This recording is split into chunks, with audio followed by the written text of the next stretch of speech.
जैसे कि मौसम गर्मी का चल रहा है दोस्तों, तो मैंने आपको बहुत बार बताया है कि आपको गर्मी के मौसम में बचना है, क्योंकि गर्मी के मौसम में ही न्यूरोफाइब्रोमा ठीक नहीं हो पाता है और ये तेजी से बढ़ने लगता है। कभी कभी ऐसी भी कंडीशन आती है कि आपका न्यूरोफाइब्रोमा ठीक हो रहा है और ठीक होने के बाद आप गर्मी में चले गए या गर्मी आपके शरीर में बढ़ गई या आप पसीने वाली गर्मी में चले गए कि पसीना आपको बहुत आ रहा है, गर्मी आपको बहुत लग रही है, तो भी न्यूरोफाइब्रोमा दोबारा बढ़ने लगता है।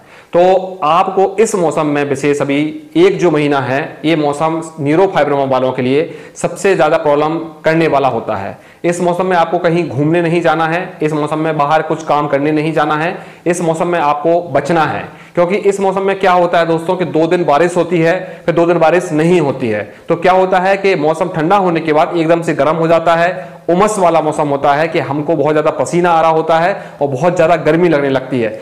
इस कारण से हमारी बॉडी में छोटे छोटे दाने आ जाते हैं और वही दाने फिर हार्ड होने लगते हैं, या जो न्यूरोफाइब्रोमा आपके ठीक हो रहे होते हैं वो दोबारा बढ़ने लगते हैं। तो बहुत से लोग ऐसे भी हैं कि जिनका 30% ठीक हुआ, 40% ठीक हुआ और वो गर्मी में कहीं घूमने के लिए गए, कुछ काम से बाहर घूमने के लिए प्लानिंग बनाए और उनका न्यूरोफाइब्रोमा 1-2 दिन में ही कुछ बड़ा हुआ दिखने लग गया, क्योंकि उन्होंने ध्यान नहीं दिया। गर्मी में रहे, वो बहुत ज़्यादा पसीना उनको आया और उनको ऐसा भी लगा कि उनको छोटे छोटे नए नए दाने भी आ रहे हैं। तो मैंने आपको जैसे कि कई बार बताया है, पहले से बताया है कि आपको अभी गर्मी में कहीं घूमने के लिए नहीं जाना है। अगर आप कुछ प्लानिंग ऐसा करते हैं कि आपको घूमने का मन होता है तो आप सर्दी के मौसम में घूमने जाएं, सर्दी के मौसम में ही बाहर घूमें, गर्मी के मौसम में आप घर में रहें। और खासकर उन लड़कियों के लिए मैं विशेष बोलूंगा जो किचन में काम कर रही हैं।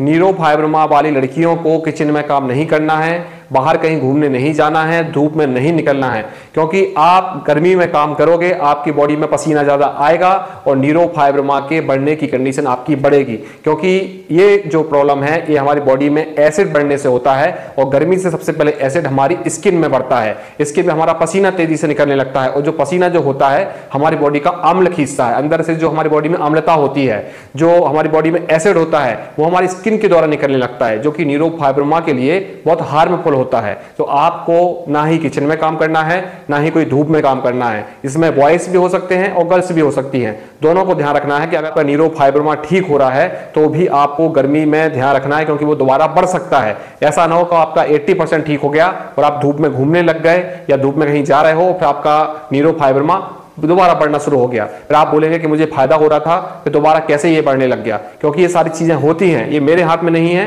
मैं आपको केवल एक्सपीरियंस शेयर करता हूं कि आप लोग इन चीजों से बचें ताकि आपकी प्रॉब्लम बढ़े ना और ठीक होती जाए। तो न्यूरोफाइब्रोमा वालों से मेरी ये रिक्वेस्ट है कि आप इस मौसम में करीबन 1 महीने आप घर से बाहर ना जाएं, किचन में काम ना करें, गर्मी वाली जगह पर काम ना करें, रात को ना जागें, आम का मौसम है, आम ना खाएं, खट्टी चीजें ना खाएं, तो आप अपनी प्रॉब्लम को परमानेंट ठीक कर पाएंगे। कहीं ऐसा ना हो कि आपकी प्रॉब्लम आधा अधूरी ठीक हुई और वो दोबारा बढ़ने लग गई। तो इन चीजों का आप ध्यान रखें। थैंक यू दोस्तों।